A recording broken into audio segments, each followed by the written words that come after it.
the face of modern evil. Sometimes evil doesn't hide in dark corners or shadowy alleys. Often it looks us straight in the eye and smiles.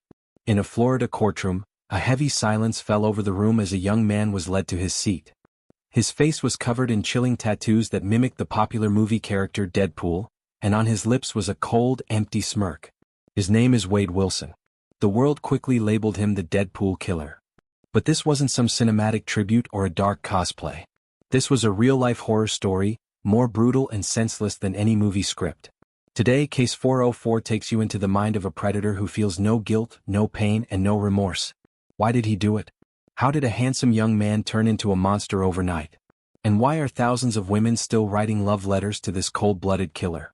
The first victim, Kristine Melton. October 7, 2019.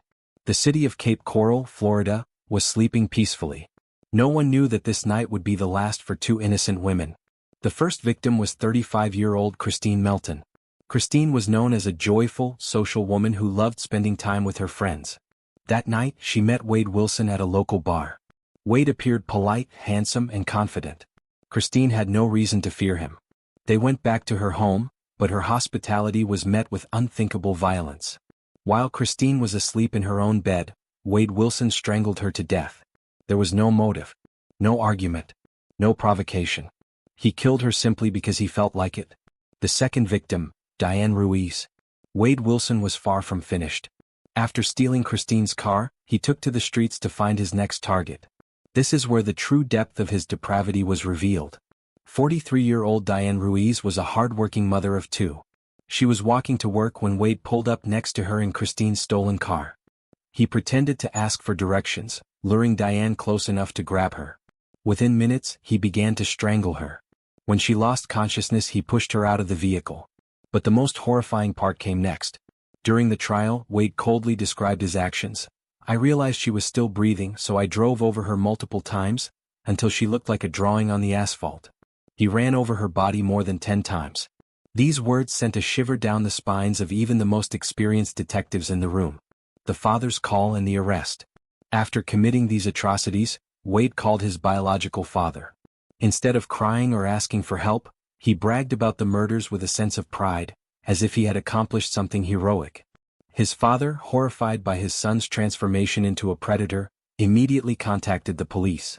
When the police finally caught him, the famous tattoos weren't there yet. He looked like an ordinary, perhaps even vulnerable young man. But during the investigation, his behavior was chillingly abnormal. He showed zero remorse. In prison, he began to transform his physical appearance. He had swastikas and Deadpool-style stitches tattooed around his mouth and across his face. He was announcing to the world that he was an enemy of society. The courtroom spectacle and psychopathy.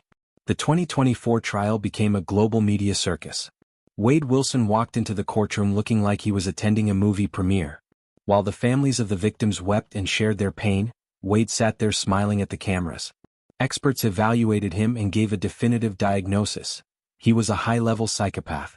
His brain was physically incapable of empathy. To him, the murders were just an experience, and his tattoos were a way to show his defiance toward the world.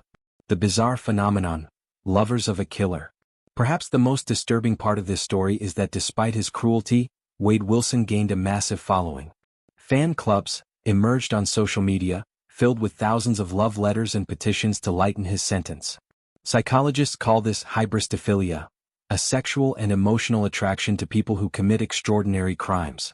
These followers saw his tattoos and cold stares as romantic or edgy. They chose to ignore the reality. For Wade Wilson, love and human value do not exist. He is a man who destroyed lives for pleasure. Conclusion: the final verdict. Judge Nicholas Thompson finally read the decision. Under Florida law, Wade Wilson was sentenced to death. The judge stated, "You didn't just take the lives of two women, you insulted the very essence of humanity." Today, Wade Wilson sits on death row, waiting for the final chapter of his story to be written. His case serves as a terrifying reminder that evil isn't always hidden. Sometimes it stands right in front of us under the bright lights, wearing a smile. What do you think? Can a person turn into a monster just because they want to? Or is there a deeper secret behind his actions? Share your thoughts in the comments. Don't forget to subscribe to Case 404. The truth is always here.